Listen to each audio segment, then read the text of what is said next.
नमस्कार, मैं डॉक्टर अमिताभ बनर्जी। मैं एक महामारी विशेषज्ञ हूँ। मैं आर्म फोर्सेस में नौकरी किया है और मैं प्रोफ़ेसर रहा हूँ मेडिकल कॉलेज में। अभी मैं प्रोफ़ेसर एमेरिटस हूँ और यूएचओ का चेयरपर्सन और क्यूआई हमारे मीडिया पार्टनर है।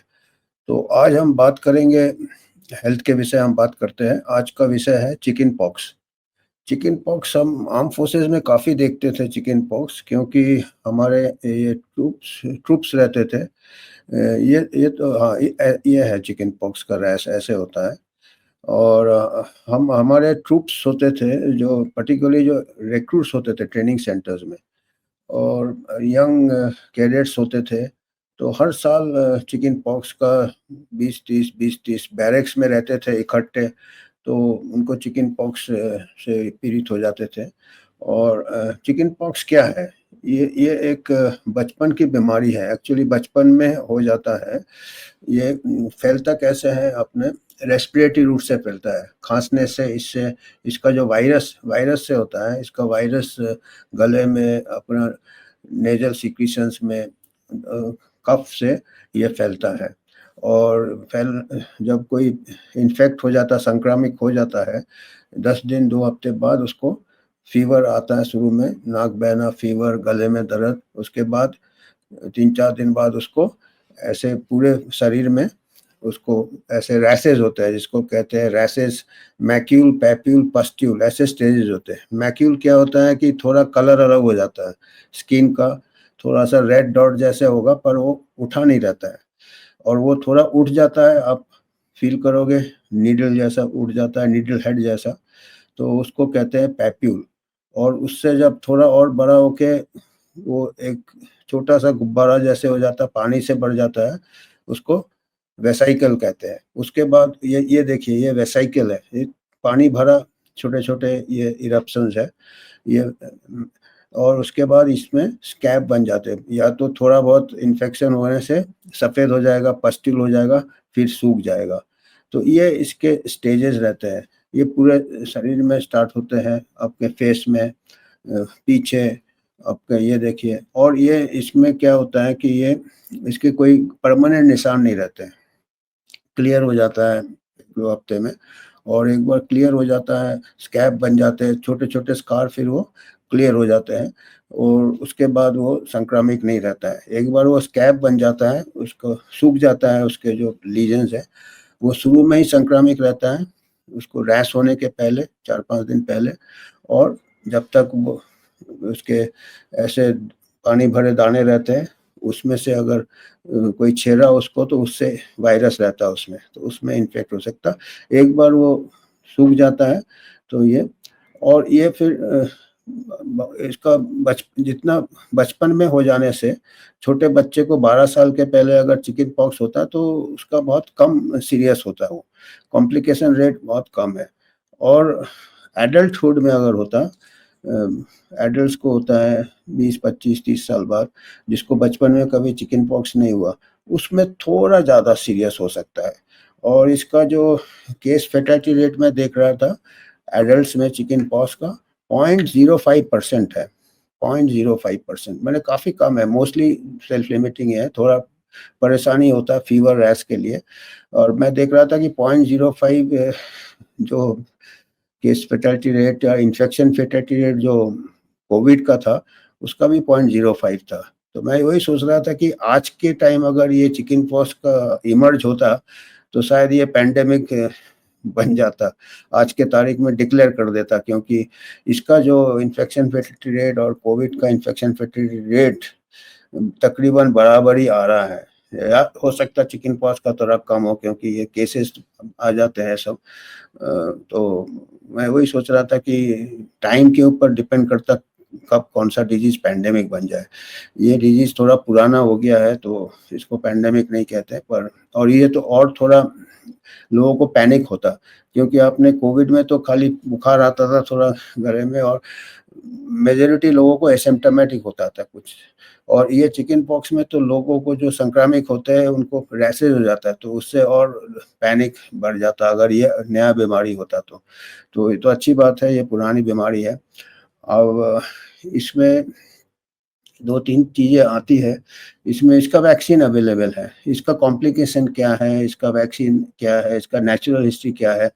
एक तो ये है कि जो बचपन में चिकन पॉक्स होता है या पहले कभी भी होता है और बाद में भी बचपन के बाद में भी अगर चिकन पॉक्स होता है किसी को, संक्रामिक होता है उसको, तो एक तो वो हाइली इन्फेक्शियस रहता है, फैलाता है, वो बात ठीक है, इसमें कोई शक नहीं। तो और पर उसका जो ठीक हो जाता है वो, ठीक होने के बाद भी जो वायरस है, वो जो नर्व्स रहते हैं हमारे बॉडी के, कई जगह ऐसे नर्व गैंग्लियन रहते हैं, ये ट्राइजेमिनल नर्व का पूरा गुच्छा होता है या पीछे के डोर्सल नर्व रूट्स होते हैं, उनके गैंग्लियन होते हैं, जो सप्लाई करते हैं हमारे सेंसरी नर्व्स, वो नर्व में वो डॉर्मेंट रहता है चिकन पॉक्स वायरस। और वो आफ्टर इन लेटर लाइफ जब एज हो जाता है या कई बार एडल्टहुड में अगर कोई प्रकार का इम्यूनिटी कम हो, जैसे एचआईवी हो जाए, एड्स हो जाए या कोई इम्यूनोसप्रेशन हो, तो जब इम्यूनिटी कम होता तो वो कई बार हर्पीज जोस्टर का रूप धारण कर लेता है। हर्पीज जोस्टर क्या होता है, जैसे चिकन पॉक्स में पूरे बॉडी में रैशेज होते हैं, लीजन्स होते हैं। हर्पीज जोस्टर क्या होता है, ये नर्व गुच्छा है, ये देखिए ये हर्पीज जोस्टर है, इसको सिंगल्स भी कहते हैं। ये पीछे का डॉर्सल नर्व है और ये एक नर्व गैंग्लियन के जो डिस्ट्रीब्यूशन है नर्व्स के, उसी एरिया में ऐसे रैशेज होते हैं, चिकन पॉक्स जैसे रैशेज, मैक्यूल, पैक्यूल, पस्ट्यूल, वेसाइकल्स।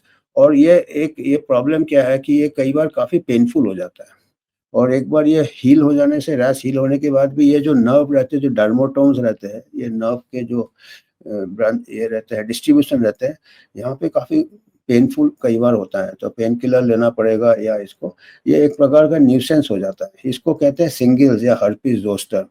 तो ये चिकन पॉक्स होने के बाद भी हो सकता है और अभी थोड़ा बहुत कंट्रोवर्सी है कि चिकन पॉक्स वैक्सीन से भी हो सकता है कि नहीं, ये एक है, पर ये चिकन पॉक्स होने के बाद लेट एज में हो सकता है और पर्टिकुलरली यहाँ लिटरेचर कहता है कि 80 ईयर्स के बाद, 85 ईयर्स के बाद 50% लोगों को सिंगल्स हो सकता है, जिन लोगों को बचपन में या अर्ली लाइफ में चिकन पॉक्स हुआ था।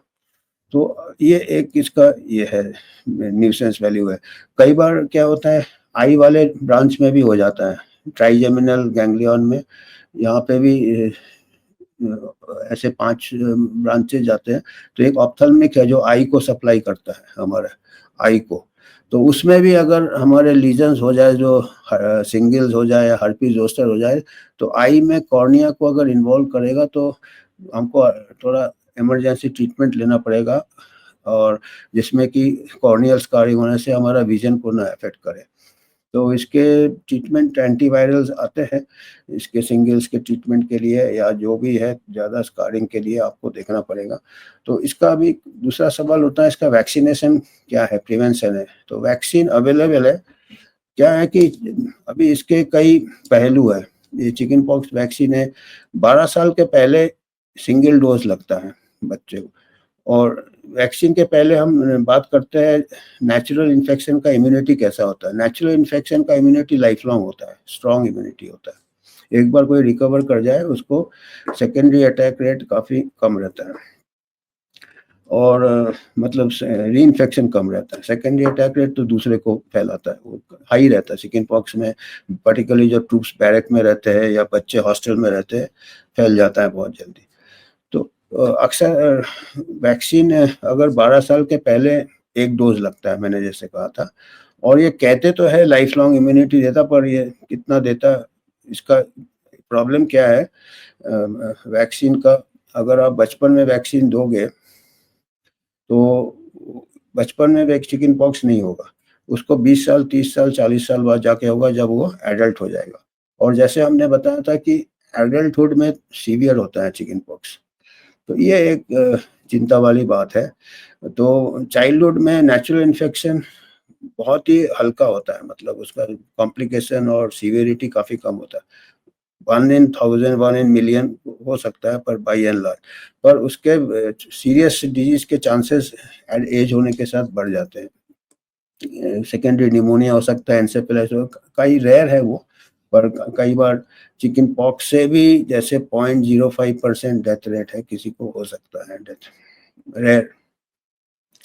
तो ये देखना है कि हमको चिकन पॉक्स वैक्सीन अगर एडल्ट में दे 12 साल के बाद, जिसको चिकन पॉक्स नहीं है तो वो हम सोच सकते हैं, या लेट एज में देंगे तो शायद वो ज़्यादा कवरेज मिलेगा। पर 12 साल के बाद अगर आपको वैक्सीन देना है, अपन टीनेज में देना है, तो फिर दो डोज लगते हैं उसको गैप में। तो जैसा जैसा एज होता है वैक्सीन का ये। और दूसरा वैक्सीन आता है आपका, आजकल देखा होगा अमिताभ बच्चन भी ये करते हैं, जो हर्पीज जोस्टर का अलग वैक्सीन आता है, चिकन पॉक्स से मिलता जुलता है, ये सिंगल्स वैक्सीन है। So these are actually individual reason है वैक्सीन लेना कि नहीं लेना इसके बारे में। पर्टिकुलरली जो जिन लोगों को इम्यूनो सप्रेसेंट है, इम्यूनो डेफिशिएंट है, वो सोच सकते हैं अपने पर्सनल फिजिशियन के इससे। बच्चे को वैक्सीन लेना है कि नहीं पेरेंट के ऊपर है। बच्चों में it is a mild disease, तो अभी तो मेरे को तो नहीं लगता अभी यूनिवर्सल इम्यूनाइजेशन में है, और न ही इतना स्ट्रॉन्ग इंडिकेशन है, क्योंकि ये माइनर डिजीज है। दूसरा बात ये आता है कि हम जब आर्म फोर्सेस में थे तो कई सर्वेस भी किए थे, जो एडल्ट्स में कितने लोगों को चिकन पॉक्स नहीं हुआ है बचपन में, उसका हम हिसाब लगा सकते हैं सीरो सर्वे से। तो सीरो सर्वे से पता चलता है कि जो लोग 18-20 साल में जो कैडेट्स आ जाते थे आर्मी में, या जो रिक्रूट्स आ जाते थे, उनमें से 20-30%, 70% को मिल जाता था एंटीबॉडीज। 70-80% माने उनको बचपन में आईजीजी जो चिकन पॉक्स हो गया तो उनको तो संक्रामित होने के चांसेस नहीं रहते थे, नेचुरल इम्यूनिटी रहता था। 20-30% को चिकन पॉक्स होने का संभावना बढ़ जाता था, और जब आउटब्रेक होता था तो एक बैरक में अगर 100 लोग है तो 30 लोगों को चिकन पॉक्स हो जाता था। तो 1000 लोगों का अगर रिक्रूट स्ट्रेंथ है तो 300 लोगों को चिकन पॉक्स हो जाने का संभावना रहता था। आप देख रहे हैं। तो आर्म फोर्सेज में हमने सजेस्ट भी किया था कि आर्म फोर्सेज के लिए, क्योंकि कोई अगर मिलिट्री ऑपरेशन है या कोई लड़ाई के टाइम अगर चिकन पॉक्स आउटब्रेक हो जाता है ट्रूप में, तो 1-2 हफ्ते के लिए डाउन हो जाता आदमी, 2 हफ्ते के लिए। तो 300 लोग अगर डाउन हो गए 1000 के स्ट्रेंथ में, कोई अगर रेजिमेंट है, तो उसमें थोड़ा हमको चिंता वाली बात है मिलिट्री ऑपरेशंस में।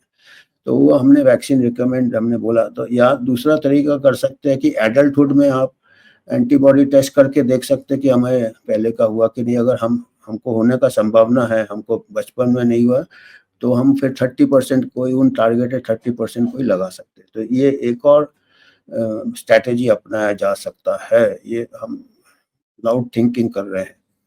सिंगल्स का जैसे कहा वो आपके रिस्क के ऊपर डिपेंड करता है, क्योंकि जैसे जानलेवा नहीं होता है। ये जो हर्पीज जोस्टर होता है, सिंगल्स होता है, जहाँ पेनफुल काफ़ी होता है, पेन होता है, तो इसके पेन किलर्स वगैरह से कंट्रोल होता है। तो चिकन पॉक्स का यही हमको कहना था कि ये काफ़ी कॉमन डिजीज़ है चाइल्डहुड में। और अभी क्या है कि ऐसा बच्चे इतने अगर एक दूसरे से खेलते नहीं, मिलते नहीं, तो बड़े हो जाते हैं, शायद बचपन में इन्फेक्शन ना भी हो तो एडल्ट में ससेप्टेबल रह सकते हैं। एडल्ट में थोड़ा बचपन से ज़्यादा ये सीरियस हो सकता है। तो ये आज का इतना ही कहना था। धन्यवाद। इसके अलावा हमारा यूएचओ जैसे एक एनजीओ है, नॉन प्रॉफिट ये है। हम क्राउड फंडिंग से अपना फंड रेज करते हैं रिसर्च के लिए, शोध के लिए, आपको मैसेज, हेल्थ मैसेज पहुंचाने के लिए। कोई फार्मा से हम स्पॉन्सरशिप नहीं लेते हैं, कोई पॉलिटिकल एफिलिएशन नहीं रहता है। तो आपको जितना भी योगदान करना आप कर सकते हैं, हम आप ही तक मैसेज पहुंचाएंगे, और हमारे रिसर्च का जो भी हम करें बाद में आप तक पहुंचाने की कोशिश करेंगे। धन्यवाद।